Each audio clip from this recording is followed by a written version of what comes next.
I'm just going to talk briefly about first the synopsis, the themes, and some thoughts on important characters, illustrated by a couple of readings, and I'm very happy to take questions. So, welcome to Ord City.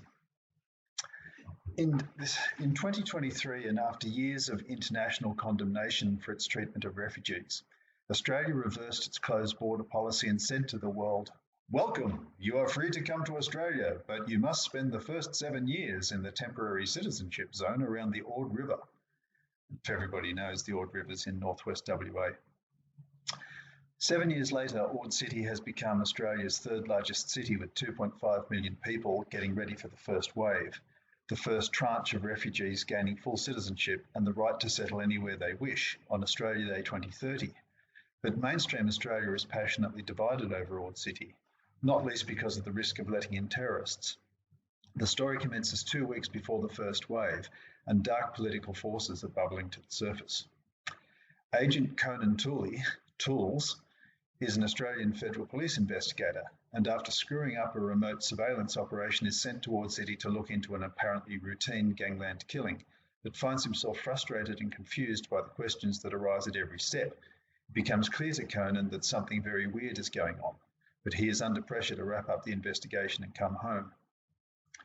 At the same time, the story is also told from the perspective of senior officers of the Army of God, a right-wing Christian charity active in Ord City, a carload of young people travelling to Ord City but with two very different agendas, and Asif, a deep cell member of a terrorist organisation with a deadly mission. There is also the Shadow Group, mysterious figures who seem to be pulling strings at high levels to achieve some hidden purpose. As the various subplots wind towards the explosive conclusion, everyone's motives and values are challenged, and certain alignments will dramatically change. So that's the synopsis. I should say from the start that Ord City, like all of my work, is a novel for adults. If it was a movie, it would probably be rated MA, and some will find it confronting. Mind you, there are far more confronting books than mine, like, I don't know if anybody's read Boy Swallow's Universe, for example. That's way more confronting than mine. I'm just letting you know that Ord City's not for children. So, Welcome to Ord City is a satirical dystopian crime thriller, enabling me to explore the psychology of certain archetypes and caricatures who contribute to the drama. The drama was, in part, inspired by the Australian government's response to the arrival of refugees in the 21st century, especially in the wake of the Children Overboard incident during Philip Ruddock's time, and of course the various offshore solutions explored by both parties while in government, despite Australia being signatory to the UN Convention relating to the status of refugees. I don't know that locking them up pending extradition is exactly what we signed up to do, but fear not. This is not in any way a hand-wringing, preachy refugee book. I hate preachy books. If anything, it's the opposite. Any morality or politics in the story happens inside the head of the reader in response to the appalling antics of the characters. You won't find anyone making pro-refugee statements or any kind of political statement at all. It's a crime thriller, not a polemic. But we as Australian readers can't help but be aware of the political background in which the story is set. There are two other key parts to the background. The first is that the world of 2030 is undergoing the quantum revolution. Quantum supercomputers have given the first world, the G12 governments, unprecedented control over the lives of citizens. Cash is gone, so all transactions are electronic and auto-analysed in real time, contributing to the endless scrutiny of citizens and analysis of their potential actions. For all the technological advance, though, conditions in Ord City are crowded, comparatively low-tech, and almost medieval, with endless problems with housing, traffic and drinking water. The city has a vibrancy, though, so is attractive to tourists and a large artistic fringe of Australians who feed off its energy. The other main background factor is Habal Tong, but I'll get to that later. I'll do a short reading in a moment, but first a few comments about the main character. Conan Tools is an agent of the Australian Federal Police, a crime investigator with his own idiosyncratic style. He is intelligent and brave, but impulsive and too ready to trust his own judgment. His bosses think him a bit of a smartass, meaning he's marginalised and fearing for his future. He has a dysfunctional love life, but is empathic, sensitive, and humorous. From a story perspective, he is a stranger in a strange land, but with the brains and ability to muddle his way through if he finds the top of his game. So I'll now read the scene where we first meet Conan, and you'll note there is quite a lot of information packed in regarding not just Conan, but the world in which he operates. And I must say, imagining the world of 2030, just 10 years away, is surprisingly difficult. So, Sunday, 13 days before the first wave. Chapter 1, The Third Click. He knows he's being watched, thought Conan, gazing fascinated at the man's image which filled the screens. His face was mostly obscured by a yellow cap and scarf, and the no reading on the iris scan suggested highly illegal scan-resistant sunglasses. The man was in a public library in Ord City and had accessed specifications of the national broadband network, which could only be found on the dark web. Most who wandered into that location got out instantly when they realised what they were looking at. A second click, and the fellow, using an old-style computer, complete with mouse, had found his way into the engineering maps which highlighted critical linkages. Such access might still only be guilty fascination. The AFP had enough to do without arresting every idle surfer who dallied in the dark. It was the third click that mattered. Anyone with half a brain knew they'd be under scrutiny by now. Getting out quickly was enough display of innocence to be left alone, but accessing a third level, where specific characteristics of vulnerable linkages might be found, meant, to Conan's mind, that the man in the yellow cap with the scan-resistant specs was a person of interest. The man looked over his shoulder, licked his lips, and made the third click. At that point, Conan could have locked the library remotely, all the way from Sydney. Instead, he accessed the peripheral vision and immediately had a choice of images. From behind, he saw a thin-looking man in a yellow football shirt with Feng in block capitals and the number 9. Abruptly, the man pulled a data stick from the computer, jumped up and strode from the room. Automatically, the peripheral vision network locked in. Thousands of optical fibre terminals and light fittings, smoke alarms, any fixed electronic device, and even overt surveillance cameras traced Feng 9 as he hurried from the library and out onto the street. Conan knew he was taking a risk. If he'd closed the library, the man would have been apprehended easily and his data stick confiscated. Letting him outside admitted the chance, albeit small, that the man might get into enough of a crowd or blind spot to defy the cameras and drones. A small thrill of adrenaline tickled Conan's guts as Feng 9 hurried through increasingly crowded streets. The vast amount of visual data coalesced into an all-but-perfect holographic image, occasionally flickering as Conan hovered invisibly at the fugitive's shoulder. The man was clearly frightened, constantly looking back for pursuers, and Conan smiled grimly, content to let the man take him either to his refuge, or even better, a meeting with senior Confederates. That was why Conan had let him escape. The big bosses don't access illegal and sensitive data themselves. They send little fish like Feng 9, but the little fish always swim back to the big fish, and then the big fish to the whales. It was the natural order since the dawn of crime. Feng 9 turned a corner and Conan realised the people around his subject were increasing rapidly. What's more, many were dressed in yellow shirts and caps, and Conan suddenly understood the risk. For an instant he took his eye off the subject to read Feng 9 on a similar shirt. Then when he turned back, he realised he was no longer certain that the subject was the same man. More and more yellow shirts pressed around him as the football stadium loomed overhead, and Conan was already inventing excuses for why he hadn't locked the library. The character Conan allowed to escape was Azif, a refugee embittered by his treatment in the camps prior to Ord City being established. He therefore joined a radical Habal Tong sect for survival, and is preparing to undertake a sabotage mission as the story opens. Azif, however, is losing his resolve because his hate has been mitigated by his love for Tanya, an Australian artist who represents all that is good about Australia. When his mission target changes, it will sorely test him. Habal Tong itself is a philosophy that symbolises the alien otherness feared by mainstream Australia. Habal is Arabic for crazy. Tong is Cantonese for gang, so crazy gang. Now for a second reading. This reading explains a little about HT, as it's mostly known. In fact, this passage irritates me a little because it's a bit info dumpish. Info dump is something authors usually try to avoid. just telling something instead of letting the reader pick it up through the story. But HT is important, and I needed to get this understood early. Excuse me. So Conan is walking through the streets of Ord City to visit a crime scene and trying to understand the graffiti-covered walls. There was graffiti everywhere, like any other city, but it was simply impossible to make out meaning in a multitude of scrawls and styles. Only occasionally did he see English, and that was usually just initials. AINANIA was everywhere, whatever that meant, but it was frequently crossed out or overscored with dead refo or just DR. Conan had always taken an interest in graffiti. From his earliest days as a police detective, he had picked up on gang information from which the members had happily advertised on walls, assuming no one in authority would understand. Conan understood, which had led to a number of successful arrests and a fast-tracked career for a while. But he was still naturally interested in how the people of the streets communicated, and took his time getting to the backlane address which had been scribbled on Michael Wingho's card. AINANIA he saw again and again, and suddenly twigged its meaning. All is nothing and nothing is all, the most fundamental principle of Habal Tong.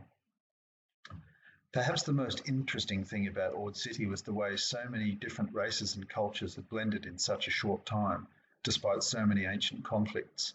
The reason for the new harmony was mostly attributed to Habal Tong, according to numerous documentaries on religious integration and tolerance. But there was a darker side. Having combined all the best features of its component faiths, HT devotees were confident they had synthesized the perfect philosophy, free from the trademark doubt that fluttered in the hearts of other believers. This confidence sometimes bred an unpleasantly arrogant fanaticism which was unsettling for the mainstream Australian population, already getting nervous about the imminent first wave being released into wider society. There were mutterings about embracing Australian values before being let loose, and any number of powerful voices were raised in protest, not least the far-right radical group Dead Refo, who were dedicated to keeping refugees out of Australia. They had purchased a submarine from Somalian pirates, renamed the HMAS Eureka, and since 2024 had been sinking refugee boats in international waters, polarising the mainstream community. Most condemned them for cold-blooded mass murder, but others encouraged them, and dinner party conversations in Sydney and Melbourne were getting increasingly heated. The balance to Habal Tong is Dead Refo, representing the ugliness and violence of the confused and ignorant. But it is not only the violent, disaffected young men who endorse Dead Refo. Middle-class dinner parties are getting increasingly heated as Dead Refo's murderous activities become normative. Excuse me.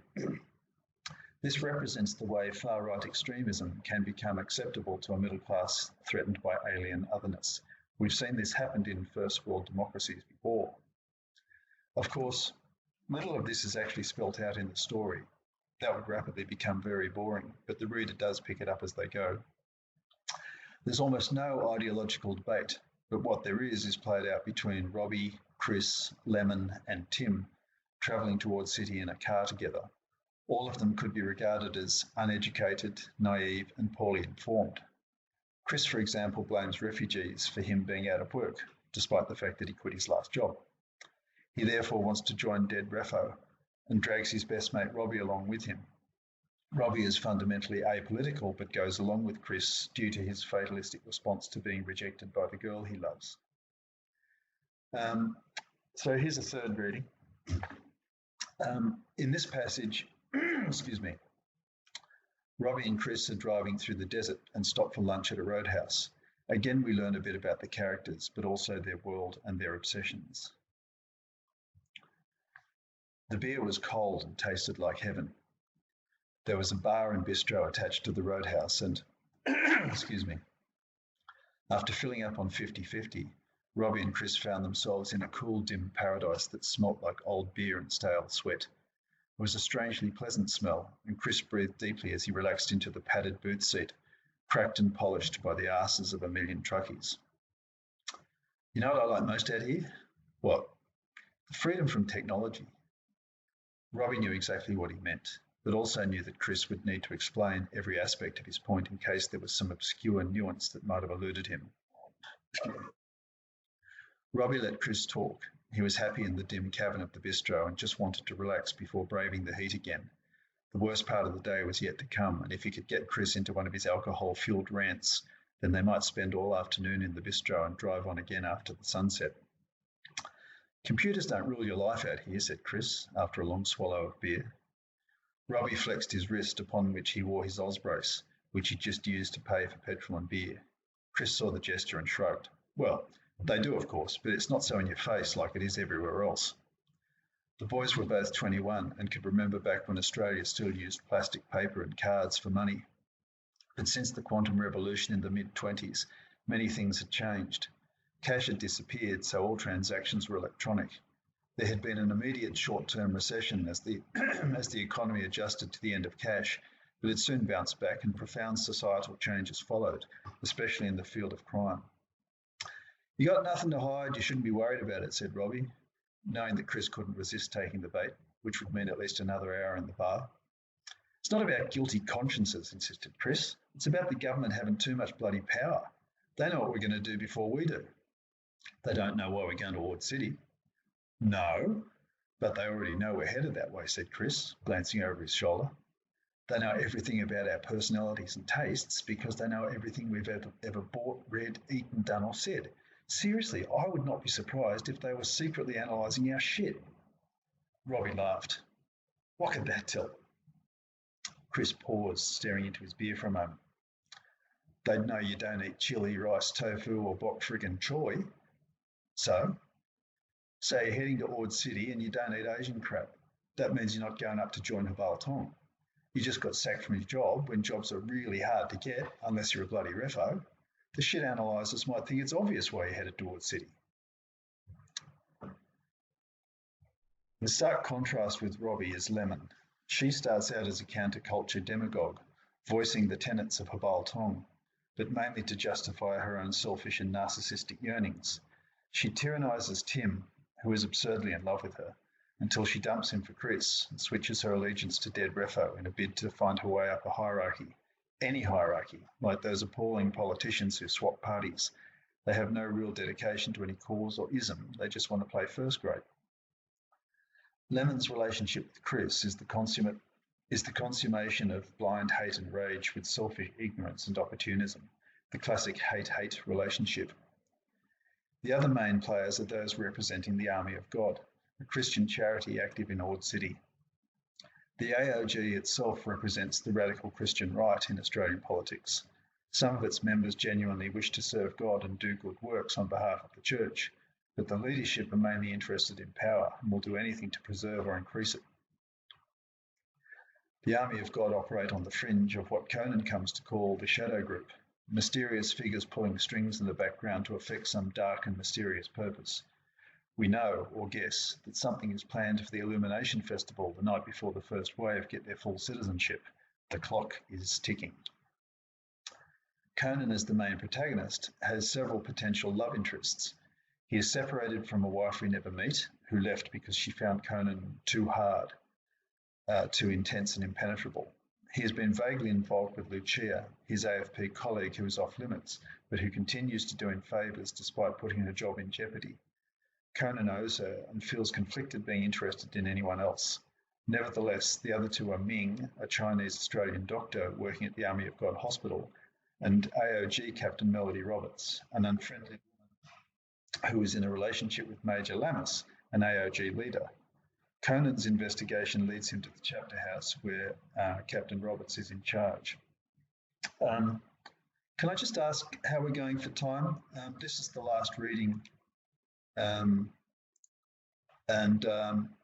This will probably take a couple of minutes, this last one. Yeah, we're all good. Okay, no worries.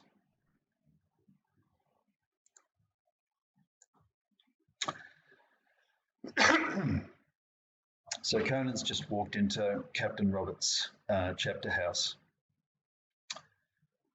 Conan found himself staring for a moment, but pulled himself together. Sorry, he said, recovering, and pulled his ID from his top pocket. Agent Tooley, AFP, can we talk? He was still staring at her. It was the eyes that did it. In all other ways, she might have been the living quintessence of untouchable female authority, but her eyes gave her away. Her eyes said she was human and narrowed as she perceived his interest. Captain Melody Roberts, she said primly, holding out her hand to be shaken. Come with me. She led him to a stair but stood aside and waved him ahead. After you, said Conan, but she simply raised an eyebrow and he grinned sheepishly, guessing she disliked being followed upstairs by men because of the opportunity it gave to stare at her ass. He went up the stairs and she followed, several paces behind. The upstairs was a long gallery looking down on the hall with several doors leading to offices. Captain Roberts passed him, and yes, her ass was superb. Conan got only one quick peek at its rounded perfection, then stared resolutely at the back of her head in case she suddenly turned. Her office was the last at the end of the gallery, and she gestured him into one of the two chairs opposite her desk. So what can I do for you, Agent Tooley? Call me Tools, said Conan, and immediately felt foolish. She didn't respond, so he pulled his tripod out of his bag and placed it on her desk. Seconds later, images of the two murdered men flickered in the air and her mouth set in a thin line. Not again, she sighed. What do you mean? I've already spoken to the police. I've nothing further to add. So you knew them? Yes, as you would know if you people kept proper records. Conan knew there was no record of interview with the Army of God on the file, but made a mental note to check when he returned to the office. I've been sent up from Sydney and haven't seen much of the file, but maybe I'll ask some different questions. Like what? Like, what are you doing for dinner tonight, thought Conan. She got even more attractive as her anger flared. Like, were Bruce Fong and Michael Wing Ho members of your organisation? That's the first question they asked me last time, she snapped. We don't have lay members, we have officers and brethren. Bruce and Michael were neither. But you knew them. Like so many in this city, they were searching. They would sometimes attend the Great Debate. Which is on tonight? Yes. She was almost aggressive in her answers, eyeing him defiantly, making Conan wonder what he'd done to piss her off so quickly. So what were they searching for? For God, Agent Tooley. We get many such people who cannot find out what they truly need in their lives, so they turn to us. You must feel very vindicated. She stared at him for a moment, then inquired, was that sarcasm, Agent Tooley? Because if it was, this interview is over. Forgive me, said Conan. I didn't mean to sound sarcastic. In truth, sarcasm came so naturally when interviewing, he wasn't sure whether he'd meant it or not. They were Habal Tong, he asked, trying to sound serious. Yes, but very interested in Christianity. So the Great Debate is about converting to Christianity. Sometimes, she said, still stiff and prickly. Mostly it's about comparison. This city is such a melting pot of culture and religion. It's where we get together with people of other faiths to discuss what we have in common. So you all agree, eh? We do, on all the important points, except one. Once again, she stared at him as though suspecting him of levity. Except one, she agreed. Is there anything else? I really have answered these questions before. Who'd you speak to the first time? I don't remember his name. Captain Roberts rose to usher him out, and Conan noted to his small disappointment the engagement ring on her finger. I'm sorry I can't be of any further assistance, and I do have work to do. Conan switched off the pod and put it back in his bag as she stood over him, holding the door open. One more question, Melody, Captain Roberts, he amended as he saw her anger flare. Well, was there any particular aspect of Christianity that interested these two? She opened her mouth to speak, but then paused. Yes? It's nothing. What's nothing? There was no proper aspect of Christianity that interested them. Proper? What about improper? Please don't twist my words for meaning, Agent Tooley. I really can't help you with this, so I suggest you continue your investigations elsewhere. She left the office, so Conan had little choice other than to follow her out. But in her haste to be rid of him, she forgot to let him go first down the stairs. Conan found himself almost swooning with desire at the sight of her gorgeous bottom in the tight black God-fearing skirt. Halfway down the stairs, she suddenly turned and Conan knew he'd been caught. I was just thinking, he stammered as she blushed an angry pink. Thinking? Is that what you call it? There is no graphic erotica in the story, but sex is an important driver, mainly because sex is an important driver in real life. People are motivated to do things or let things happen due to their own desire to achieve or retain a relationship, however defined and whatever duration. There are several pursued relationships and some mild sex scenes in the story, all of which drive the plot in some way and give insight into the characters involved. But the main vehicle, excuse me, for the story, I'm nearly done. But the main vehicle for the story is a crime mystery, a sabotage plot and double murder, which gradually opens up into something much larger and bringing all the characters and subplots into play. There is the standard mystery, forensic quest, and resolution characteristic of crime stories, enabling the reader to vicariously accompany Conan on both the forensic and personal journeys. But Conan is not the only one on a journey, and the reader hopefully will identify with some characters and be repelled by others. Some of the characters will find their beliefs and alignments completely changed by the end of the story. The novel is, as I said, not at all preachy in terms of the subtext. There are bad people and good people on all sides of the conflict, and the novel does not set out to overtly proselytise in favour of refugees. Mind you, I would like to hope that the ultimate impact is a slight improvement in national empathy for the refugee condition, but not based on any entrenched position espoused by any character. So, Welcome to Ord City is a crime thriller, a satire, but most of all, it's a fun romp, which provides food for thought and will stay in the head of readers for a long time, I hope. So, that's my presentation. Do we have any questions? Thank you so much, Adrian. That was amazing. It's great to hear the passages from the book. There were a couple of questions that came through on our Eventbrite booking pages. One was talking about your writing processes and your characters. How do you write your stories? Good question, and I'm sure everybody's different. I tend to be working on several ideas at once, usually. I've always got lots and lots of ideas rattling around in my head. What tends to happen is that I will suddenly one day have what I call the framing idea, and the framing idea is usually something like an inciting incident, something.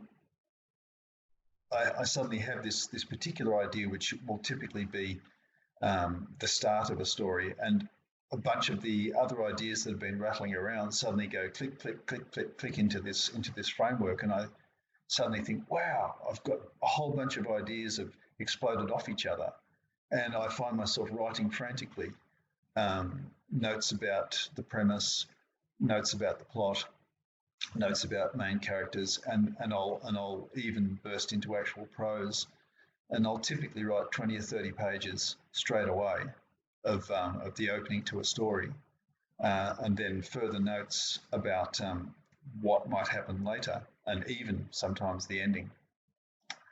And then I'll typically put it aside, sometimes for years, whilst I think about it and work on other projects that are closer. Then eventually, the time for that story to come, and I've probably revisited it numerous times in the interim, and suddenly I feel the urge to complete that story, and it typically takes me about a year to generate a first draft, and then there'll probably be another year's worth of editing to try and get it into shape for publication. So that's more or less my process. We did have a question from Ozzy on Eventbrite asking if there's going to be a hard copy book available. Yes, in about 2 weeks, and there will be copies in the library. I know it's on the coast. It'll certainly be for sale at Bookface and at Book Bazaar at Yamina or Ettalong. Yes, there will be a hard copy. Yes, so the library actually has your books, Adrian, that you've had published up until now. So if anyone's interested in any of Adrian's books, they are available to borrow from the library.